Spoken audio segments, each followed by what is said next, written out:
What's up, family? What's Welcome up? What's up? back. How your day was? How your night? How's your night going? Right. Wherever you may be at, family. But we got Nick Crowley, y'all. We got the YouTuber who vanished. Y'all been hitting us up, telling us to get on this one.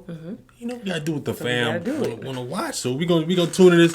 If y'all new, just go ahead and hit the subscribe button. Let's get into it. No post notice. Hi, baby. How are you? It's me, Talika, your munchkin. November 6th, 2013, a video was uploaded to an obscure YouTube channel called Sandra3000KC. Its creator, 30-year-old Talika Patrick. It's Talika. Its purpose, to send a heartfelt message to her lover. I got dressed up for you. And I bought flowers. Look. Flowers. A message that would go unreceived, however, with the only viewership coming from Talika herself.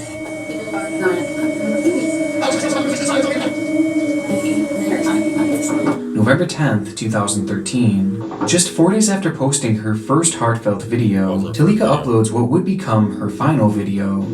If you were here, this is what would be your plate. Again dedicating it to her love, and again going completely unnoticed, falling into the void that is YouTube, and settling into the endless depths of the site, presumably never to be seen again. Or at least that's how it should have gone. In reality, these videos would eventually be put on display for the whole world to see, as nearly a month following her very first upload, Talika Patrick would disappear, leaving behind a minute trail of clues, the most prominent of which coming from her previously unknown channel, as it would quickly be discovered that things within these videos were nothing like how they seemed, giving rise to what would quickly become one of the strangest internet mysteries of all time. This just gets stranger and stranger. The very strange new wrinkle in the case of that missing doctor in Michigan, Talika Patrick. Just imagine that you were here with me, even though I know that you're not. December 5th, 2013, Talika Patrick spends her day at the Borges Medical Center in downtown Kalamazoo, working there as a first-year medical resident. The young doctor was described as being incredibly bright by her colleagues, with an extremely promising future ahead, and to those who knew her, she was a fun-loving and just overall great person to be around. However, for whatever reason on this particular day, Talika's personality seemed different. Upon her shift coming to an end, Talika would ask a coworker for a ride to the Radisson, a hotel located just a few miles away. Her request seemed strangely frantic, almost pushy, and sensing that something may be wrong, the coworker agreed to take her there, dropping her off at the entrance before driving away. From there, cameras show as Talika attempts to rent a room, only to be turned away as she didn't have enough money or a proper ID, with the young woman having left her wallet back at her job. During this conversation, the employees at the front desk noticed that Talika appeared on edge and slightly incoherent, prompting a receptionist to ask if she was okay. But Talika brushed aside the concern and eventually left the hotel. Outside, Talika entered the hotel's complimentary shuttle, asking the driver to drop her back off at the Borges so she could retrieve her wallet, return, and then pay for her room. But when the driver eventually pulled into the parking lot of the hospital, Talika nervously turned to him and said, "I can't go back there with you," before rushing off, ducking her head between parked vehicles as if she was attempting to hide from someone. The driver then watched as she got into her car and pulled off into the night. He would be the last known person to ever speak to her. On the road, Talika began driving frantically at extremely high speeds, weaving in and out of traffic, displaying signs that again seemed to indicate that she was potentially being followed, and that she was trying to evade someone or something. Her driving became so erratic that a concerned motorist would call the police and report her vehicle. But before the authorities could arrive, Talika's front left tire on her 1997 Lexus would burst, forcing the car off the road before it came to a stop in the dead of the night, stranding her 100 miles away from her home. Talika then grabbed the keys from her ignition, exited the vehicle, and was never seen again. That's the next station of your emergency. Just turn it now. It's on I-94, the westbound lane. There's a car drove down to the ditch. Within minutes, police officers would discover her car parked alongside a ditch, and upon searching the vehicle, all they would find were her personal belongings like her wallet, cash, and a cell phone, but no sign of Talika herself. Authorities would go on to search the entire area for miles around, including the shores of a nearby lake, but found nothing. And with no sign of the young doctor, Talika Patrick was officially declared missing on the 6th of December.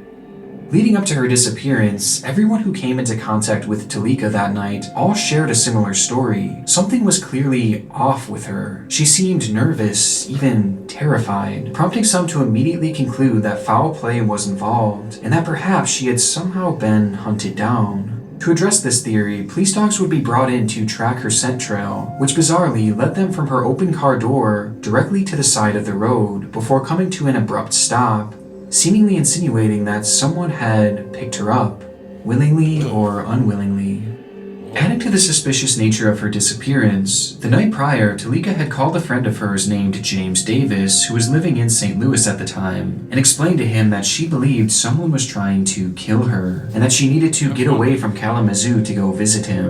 And it's believed that she was driving to St. Louis to meet Davis immediately before she vanished, perhaps confirming that her concerns were in fact warranted.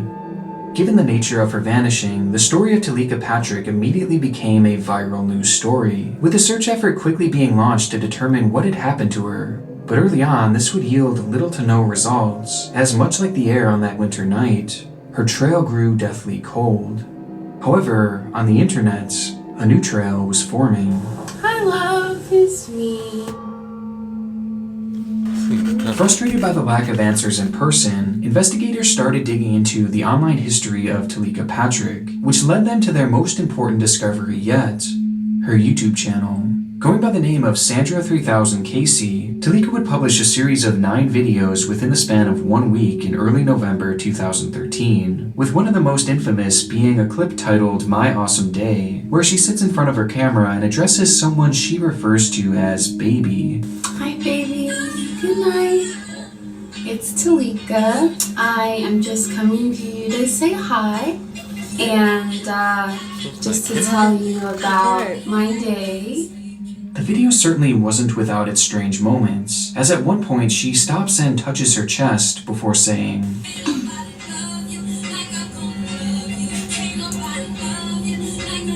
Baby, I felt that. while also going on to randomly burst out into song, which seems to last the majority of the video. And now I'm home finally. Yes. Put it up a little bit of fight, it's alright. And these somewhat unusual moments continue from here, as each of her 9 uploads follow the same exact format, serving as almost unscripted love letters to this unnamed man. In various clips, Talika even alludes to the potential relationship troubles between the two, referencing how she didn't really know what was going on between them. I don't know what's going on, you know, in your life and stuff. We have an idea, but I don't know everything. But still adamantly reaffirming the fact that she wants to make things work, and that she is still deeply in love. You do your best, and I do my best, and we give each other a chance. So in love that she even filmed herself cooking extravagant meals made for 2, going as far as to set the table for both of them, despite the fact that this date wasn't actually present. Here are all my raw materials. Crazy. She alright? I don't even eat chicken. I'm vegetarian. But I want that for you. That's just potatoes so far. If you were here, this is what would be your plate. Broccoli and tomatoes and peppers and cheese. And within these videos, a few key moments make it clear that the two had actually met in person quite recently, as she points to a bouquet of flowers that she states, And here you have flowers from last time. insinuating that the two had likely gone on some sort of date within the days prior. Viewing her content as a whole, despite some of the more unusual moments, it's nothing all that jarring, and it really just seems to show a woman who is desperately in love. And whether she was going through some relationship issues, or perhaps just in some sort of long-distance relationship, it didn't really matter, because these clips were clearly never meant to be seen by anyone but the man they were made for. And at first, investigators likely thought that they would do little in the way of helping to solve this case. However, upon questioning Talika's family and friends about these videos, a glaring red flag began to emerge, and the channel was thrown into a far different light. As according to all those close with her, at the time these videos were released, Talika Patrick should have been single. Patrick's family issued this statement in response to the new video. Crazy. To our knowledge, Talika was not in a romantic relationship, and it's unclear to whom she is making reference in this video. Not once had Talika, a woman who is said to be quite open and talkative, mentioned to anyone that she was in a relationship. Friends, families, colleagues, and even neighbors never once heard about or saw her with another man. And even digging into her phone records revealed nothing in the form of romantic texts or frequent calls to an unnamed lover. By all accounts, Talika Patrick was undoubtedly a single woman. But if that was the case, then who was she talking to here? Bye. I love you. Who are these loving videos for? And if Talika's words were true, referencing previous in-person dates, then how had maybe she talking to somebody that she made up in her head, or or It seemed kind because of it's like kind of, it strange. seemed mental, like something. Yeah. How she's acting. Wow. It got me kind of confused. true, referencing previous in-person dates, then how had no one known about this relationship? And most importantly of all, why had she coincidentally gone missing under suspicious circumstances just 1 month after these strange videos were made? Putting all this into consideration, the suspicious activity on the night of her disappearance, moving as if she was running away, and the videos made for someone who seemingly didn't even exist in her own life, one theory began to emerge, a theory that pointed straight to foul play. Perhaps Talika had gotten involved in some sort of ill-fated secretive relationship, only for things to turn sour, leading to Talika being hunted down and kidnapped, thus explaining why she seemed to be fleeing on the night of her disappearance. With this in mind, investigators began to dig deeper into Talika's online footprint in a desperate search to uncover who this man truly was, believing that he may very well have some involvement in this disappearance, though nothing could have prepared them for the drastic and highly unusual turn that they were about to face.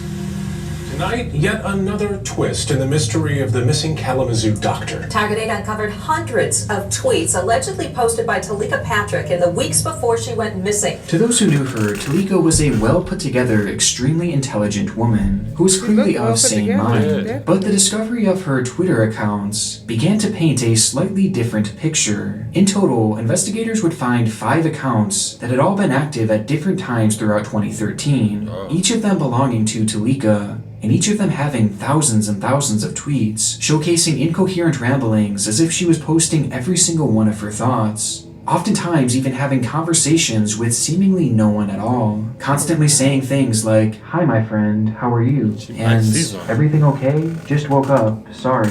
To which no one would be specifically tagged and no one would reply. And the deeper you scroll, the stranger things get, as much like her YouTube channel, she spends most of her time referencing her love interest, stating, "Well, I felt you a little bit yesterday. Last night after you messaged, I felt you thinking about me." And I felt you thinking about me.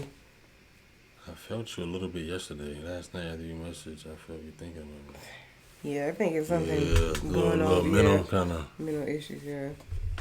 A little bit yesterday. Last night after you messaged, I felt you thinking about me. And hope you have a wonderful day. Love you.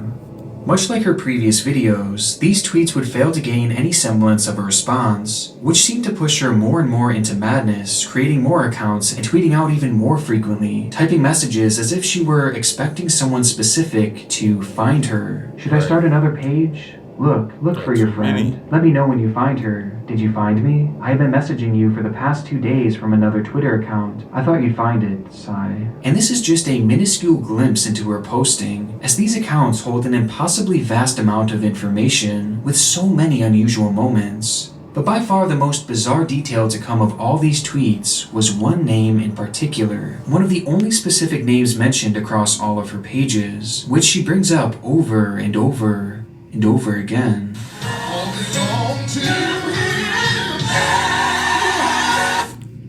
Marvin Sapp. At Marvin Sapp, good morning. When life gives you lemons, make lemonade. Again, Marvin Sapp, good morning. When life gives you lemons, make lemonade. At Marvin Sapp. Good morning. Don't be sad. God never puts more on us than we can bear. All three of these messages were posted within the span of 24 hours, and they were far from the only mentions of the famed Grammy-nominated gospel singer. Sometimes she would make blatant references to him and his music, oftentimes using his lyrics to point to a supposed connection between the two. And though it's hard to prove outright with her tweets alone, it quickly became apparent that Talika's love interest, with whom she had seemingly tweeted to thousands of times, was in fact Marvin Sapp, introducing the possibility that Talika was perhaps just a crazed fan, which would make a few of her next tweets all the more disturbing. I have relocated to be with you, so I really hope you want me, so we can be in love and get married and have a couple babies. And, as you may or may not know, I attempted to visit you yesterday. Her messages were obviously concerning, as it began to grow apparent to investigators that this relationship Talika had mentioned was solely a one-sided affair. After all, most would have assumed that someone as famous as Marvin Sapp would have no idea who this woman was. But this actually wasn't the case, as Sapp did in fact know of Talika, only for all the wrong reasons. Around the start of 2013, Talika began obsessively messaging Sapp and tweeting out to him in some sort of code, believing that the two were somehow spiritually connected and that he would eventually come to her, even claiming on her social media that she and Sapp were actually married, something that Sapp would eventually take note of, but never respond to, assuming that the woman may have been mentally unwell. However, when this failed to get a response, Talika then began to message Sapp's children, further angering the singer and increasing his level of concern. And when that failed to get a response, Talika would pack her bags and relocate from California all the way to Kalamazoo, which just so happened to be the exact location of Sapp's congregation, as well as his home, a home that Talika would eventually visit in the dead of night, confirming that her tweets referencing the matter were in fact true. Talika's behavior had gotten so serious that Sapp himself convinced authorities to issue him an order of protection against her in September of 2013, pointing to over 400 pages of unwanted correspondence coming from her. Sapp would also ban Talika from attending his church ever again. This, however, only heightened her delusional state, and would lead to her posting these videos on her channel, as by this point she was so far removed from reality that she truly believed that the two were lovers, and that Sapp was communicating with her telepathically and was somehow always with her. By the time December had rolled around, Talika's tweeting grew increasingly dark, as she began to write about demons and how they were affecting her, writing on the 4th of December, "You reach me through a demonic portal. That gives demons power over me and dilutes my spiritual authority. Please understand that I must protect myself spiritually." The very next day, Talika would go through each of her Twitter accounts, delete everything, and vanish alongside of the road. The discovery of these accounts adds a whole new element to the case, and seems to point to one obvious conclusion, that at the time of the disappearance, Talika was likely in the midst of some sort of severe psychotic break. But this still fails to explain what exactly had led to her actual disappearance. This question spurred on 3 prominent theories. One, that she had simply gone off into the woods alongside of the road attempting to hide from someone that just wasn't actually there, and instead was merely a figment of her delusions. And when hiding in the woods, she then succumbed to hypothermia, as wintertime in Michigan is notoriously cold. 2, that in the midst of this psychotic break, she decided to leave all her belongings aside and essentially run away, hitching a ride to somewhere far away, possibly to start a new life.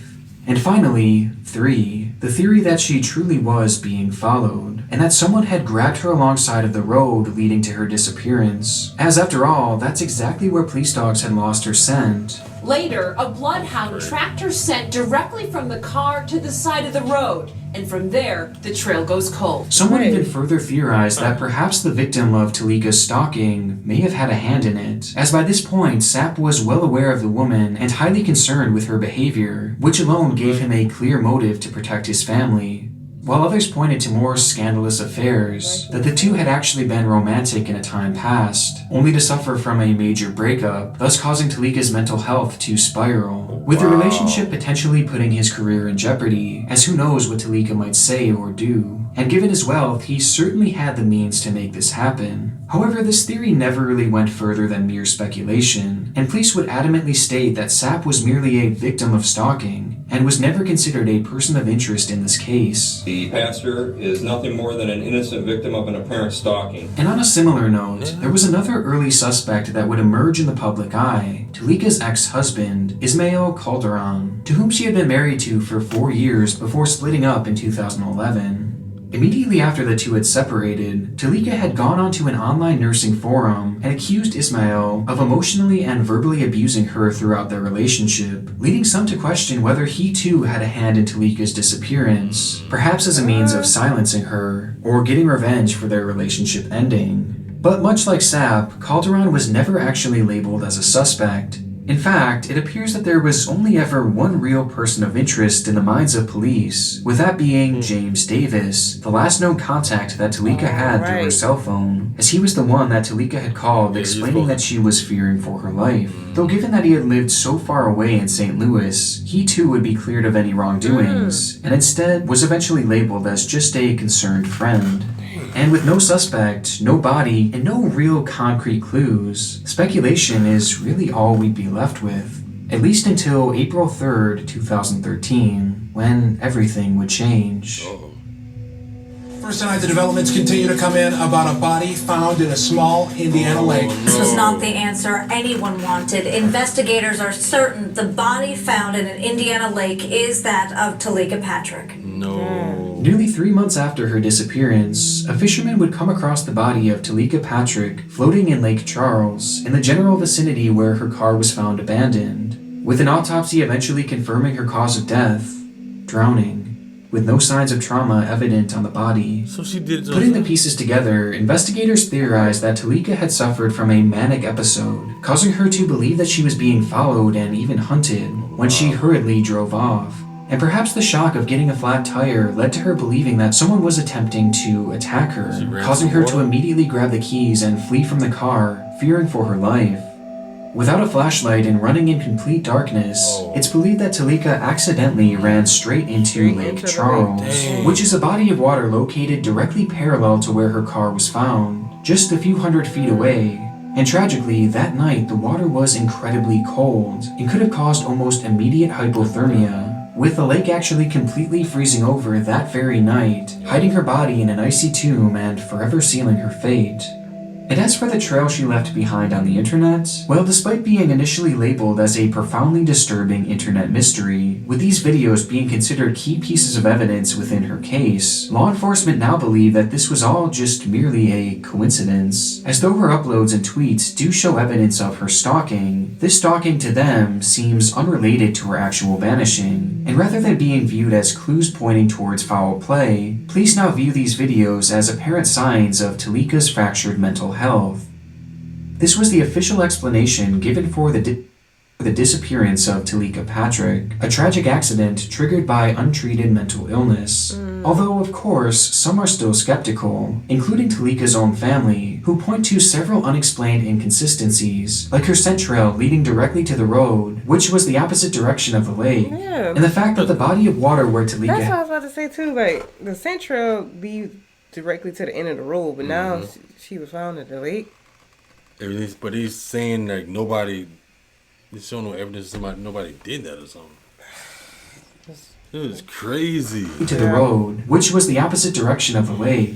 And the fact that the body of water where Talika had been found was supposedly thoroughly searched on the night of her disappearance, and later even probed with sonar technology on 2 separate occasions, all of which yielding absolutely no results, despite the fact that that body of water is so small that most in the area actually consider it to be a pond, as it's so minuscule that it's not even labeled on Google Maps or Earth, which makes it all the more unusual that she wasn't discovered there sooner, prompting some to believe that she may have been kidnapped and killed elsewhere, before her body was later dumped in the water to give the illusion of an accidental death. Another unknown in this case is what actually triggered her manic episode, as many would assume that something must have happened that led to her believing she was in imminent danger, with some believing that it may have been a threat from her ex-husband or even Marvin Sapp, But according to all witnesses around her that day, nothing at all out of the ordinary was reported that may have sparked this fear, and nothing would be found on her cell phone as well, leaving the true cause of her episode to be unexplained to this day. The family was so distrusting of the initial investigation that a second autopsy would eventually be conducted, which would go on to show that Talika had water within her nasal cavity, a detail that to the pathologists proved for certain that she had in fact died by drowning, which officially ended the police investigation for good, with one investigator stating that, I do believe it's probably as solved as it's going to get. Though to this day, we're still left with many unanswered questions, and for some, the mystery lives on. Well, I hope you have a good night. Bye.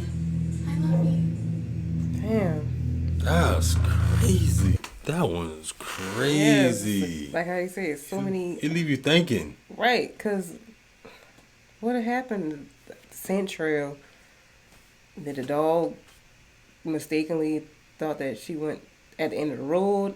Like someone else. Or I don't know. Or how did she end up at the lake? Did she get picked up by somebody and then somebody just mysteriously just went back there and put her in there? Put her back there. Well, after you kidnap her because you know her car was right there. Like, that's just... Right, it's just like you can't explain it. We already know, I mean, she had like, you know, problems or whatever, but it's just... Like, was somebody really following her? But you wouldn't see it on camera, like the car parked at the... Yeah, because you know cameras are everywhere. Right, but they didn't... They didn't show that or say that. That would leave you thinking, like... It really do have you thinking, like... Man, I'm sorry that happened to her, you know. The mental health is something serious for real. It is. We stick that all the time. And I know, I understand Marvin Sapp. Whew. But another thing too is like, how does she know where he live at? That's what I want to know. How does she know where How did they meet? They met? They never met? She was just obsessed with him? Right, like, did they ever met? Like I know there's more like details to this. Yeah, it's more that's but it's like set in stone. Like it's already, the case is already closed, and I don't know. That's driving me crazy. I don't know. It's just. What are y'all thoughts? What do y'all think? What are your theories of this case? Because it's like kind of crazy. Yeah, I know people can become obsessed with something like a person, but like, how did she end up? So her and Marvin Sapp did mess around before? I don't know. That's what he said, didn't he? That's what he said? Oh, was that her? Oh, like, what is just in her mind? Throwing me off here. Right. Y'all help us This out. case was like... Help us out. Definitely. Yeah. Y'all help us out with this one, man. We're going to catch y'all next video. We'll catch y'all next one. Wow.